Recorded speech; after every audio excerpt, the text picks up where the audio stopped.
तो भाई लोग कैसे हो। आज मैं आप लोग के लिए महाबली शेरा की स्टोरी लेके आया हूँ। महाबली शेरा और मुर्दों का खजाना। चलिए कहानी स्टार्ट करते हैं। सोना के जंगलों में जंगल के बेताज बादशाह महाबली शेरा का वन मानुस मित्र चिंपांजी पेड़ों की शाखाओं पर झूलता हुआ तेजी से एक और बढ़ा चला जा रहा था। शायद उसे कहीं पहुंचने की जल्दी थी। शीघ्र ही वह जंगल में मौजूद एक गुफा के निकट पहुंचा। वह गुफा महाबली शेरा की आरामगाह थी, जहां शेरा कभी कभी अपने जानवर मित्रों से मिलने और आराम करने के लिए आ जाया करता था। इस समय भी वह अपने जानवर मित्रों के बीच आराम कर रहा था। चिंपी सीधा शेरा के निकट पहुंचा और उसे झंझोड़ झंझोड़ कर उठाने की कोशिश करने लगा।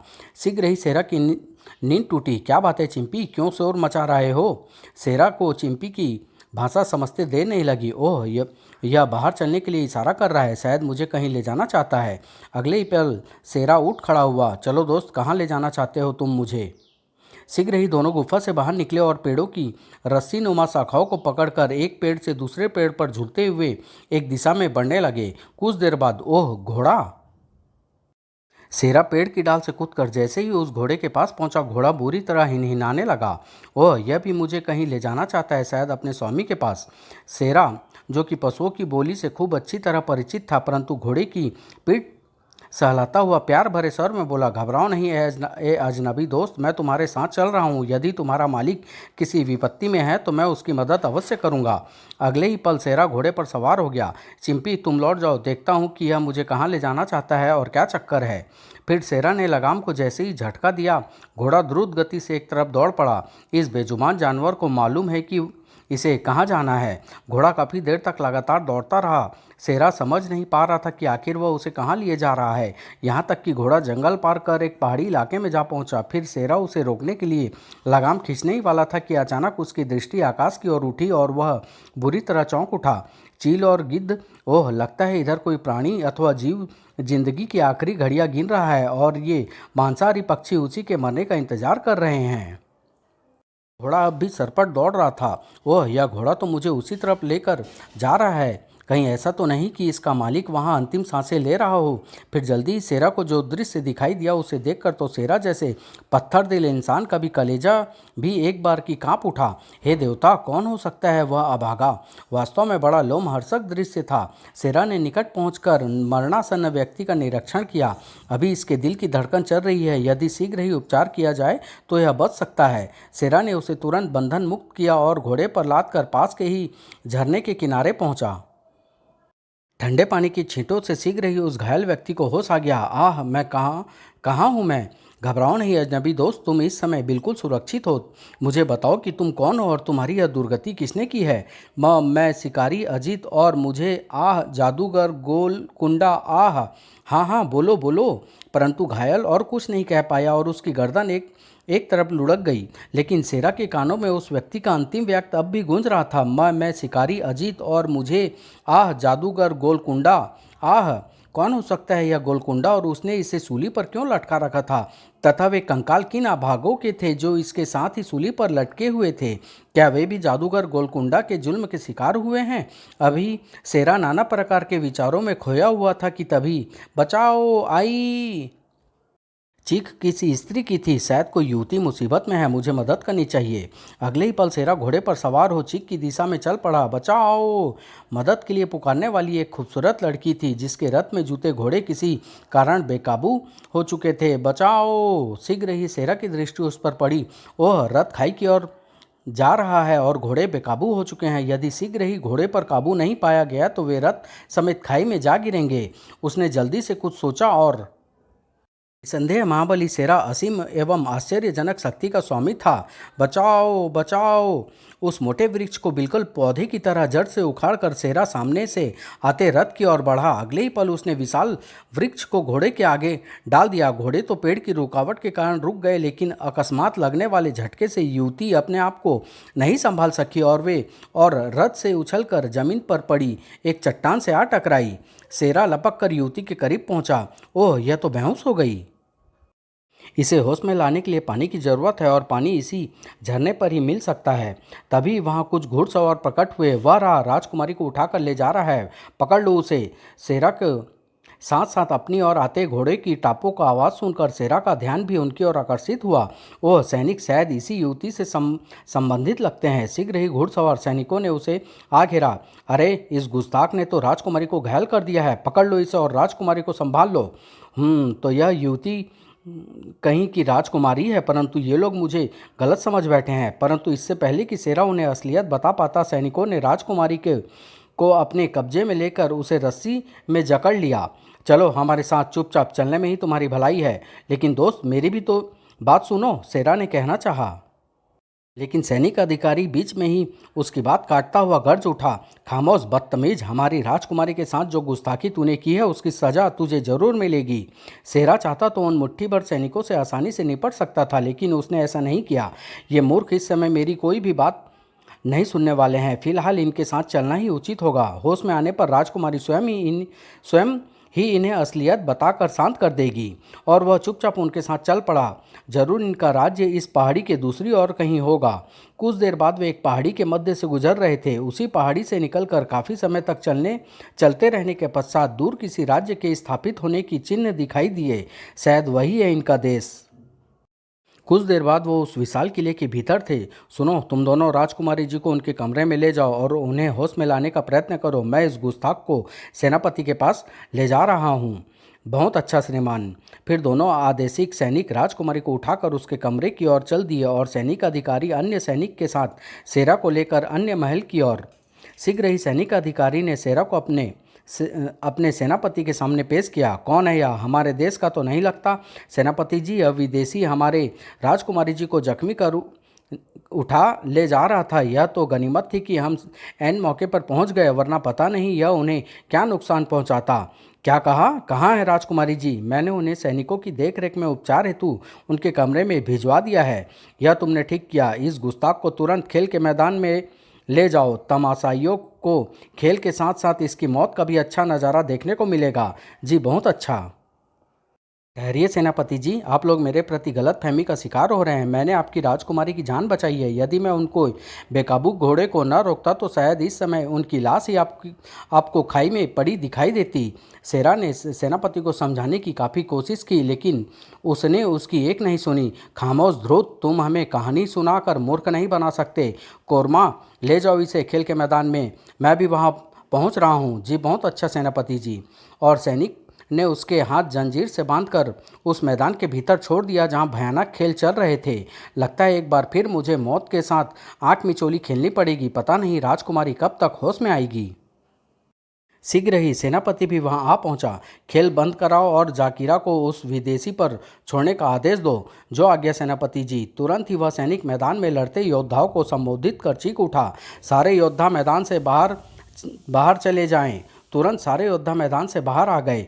योद्धाओं के मैदान से हटते ही वह सैनिक एक चक्के को घुमाकर मैदान की दीवार के भीतर बनी एक कोठरी पर से जंगला हटाने लगा। शायद मेरा प्रतिद्वंद्वी इसी कोठरी के भीतर है। शीघ्र ही तो मुझे इस भयानक जंगली रीछ से मुकाबला कर लोगों का मनोरंजन करना होगा। यानी हम दोनों में से एक की मौत निश्चित है। और शेरा सतर्क हो उठा।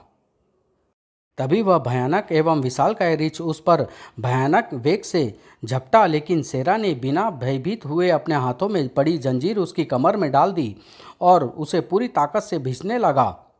उस भयानक द्वंद्व युद्ध को देखकर लोगों के साथ साथ सेनापति के भी रोंगटे खड़े हो गए। जबकि शेरा सोच रहा था, इस तरह इसे मैं ज़्यादा देर तक काबू में नहीं रख पाऊंगा। यदि जल्दी ही इसे समाप्त न किया गया तो यह मेरी बोटी बोटी नोच डालेगा। मौत की कल्पना कर शेरा महाबली हो उठा। उसने पूरी शक्ति लगाई और रीछ को उठाकर धरती पर पटक मारा। रीछ को धरती पर गिराने के साथ ही शेरा ने हाथ में बंधी जंजीर उसके गले में लपेट दी और पूरी शक्ति के साथ उसका गला घोटने लगा। माफ़ करना भाई, अपनी जान बचाने के लिए तुम्हारी जान लेना जरूरी हो गया है। शीघ्र ही शेरा की असीम शक्ति रंग लाई और रीछ की मौत के साथ ही शेरा भी उस पर गिरकर बुरी तरह हाँफने लगा। शेरा की इस जीत पर दर्शक हर्ष से चीख उठे, इस बहादुर को आज़ाद कर दो। परंतु सेनापति बटोरा का चेहरा क्रोध से तमतमा उठा।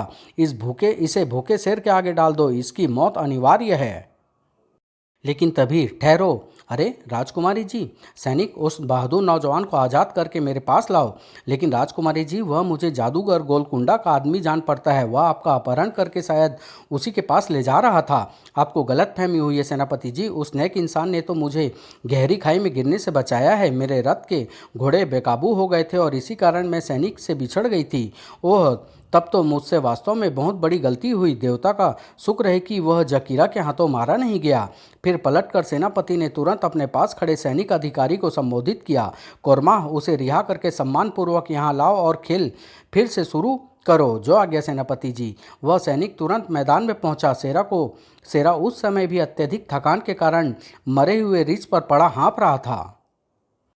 तुम खुशकिस्मत हो ए बहादुर नौजवान, राजकुमारी के आदेश पर तुम्हें रिहा किया जा रहा है। लाओ, मैं तुम्हारे बंधन खोल दूं। शुक्र है तुम्हारी राजकुमारी जी को जल्दी ही होश आ गया, वरना मुझे न जाने और किन किन परीक्षाओं से गुजरना पड़ता। शीघ्र ही महाबली सेरा को सम्मानपूर्वक राजकुमारी शिवानी के सामने लाया गया।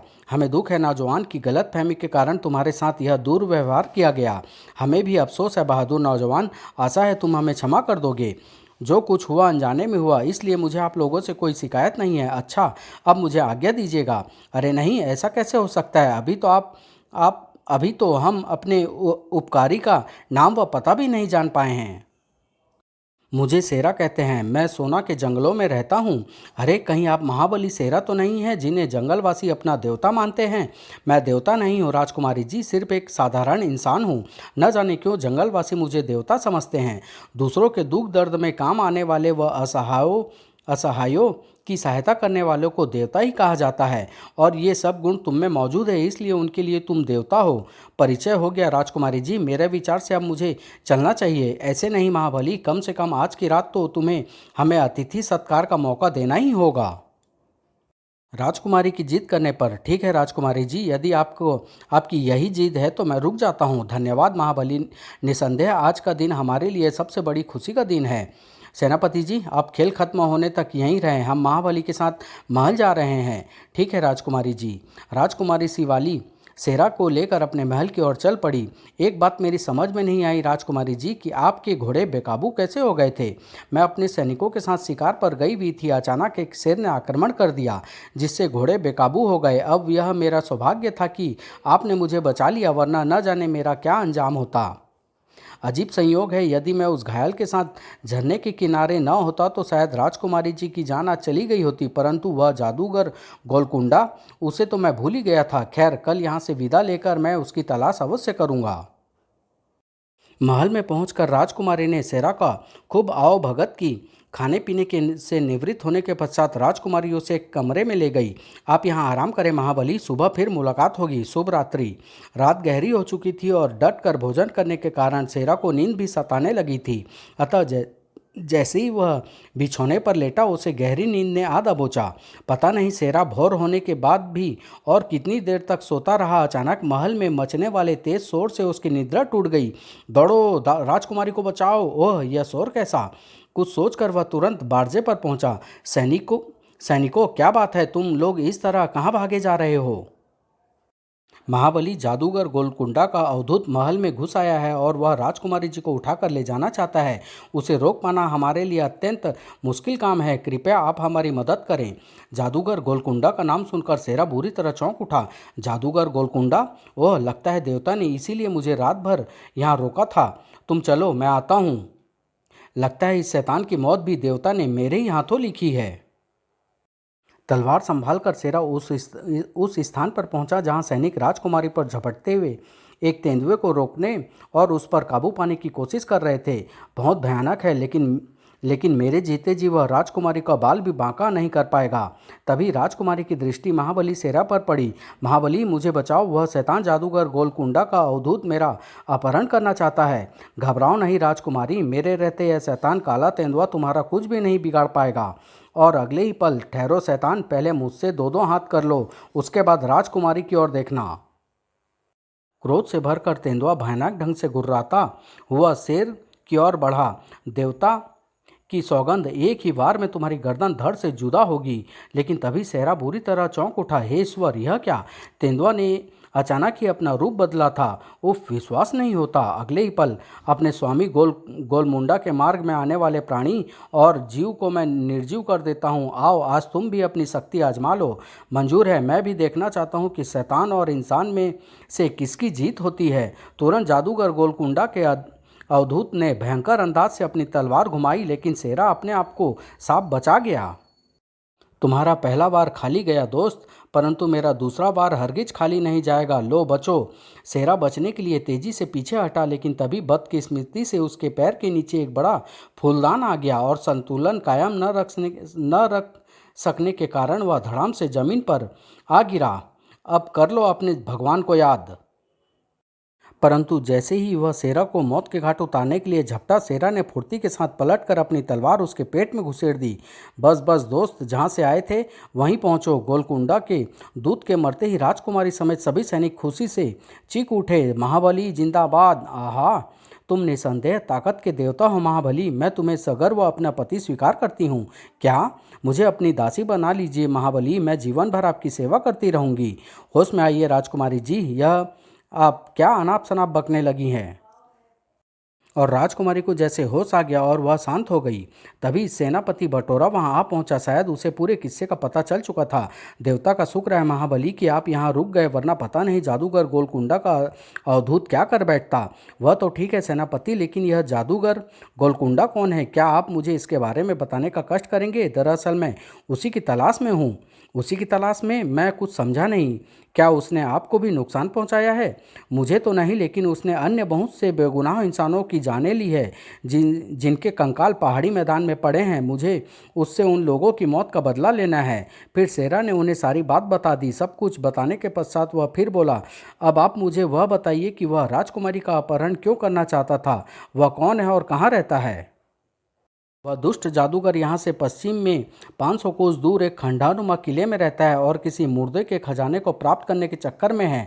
उसी खजाने को प्राप्त करने के लिए उसे राजकुमारी शिवाली की जरूरत है, और यही कारण है कि वह कई बार राजकुमारी का अपहरण करने की कोशिश कर चुका है, जिसमें संयोगवश वह अब तक असफल रहा। ओह, परंतु मुर्दे का खजाना हासिल करने के लिए उसे राजकुमारी की जरूरत क्यों है? यह बात तो स्वयं हमारी समझ में भी आज तक नहीं आई। इसका जवाब तो केवल गोलकुंडा ही दे सकता है। तो ठीक है, इस प्रश्न का जवाब मैं उसी से उसके किले में जाकर मांगूंगा।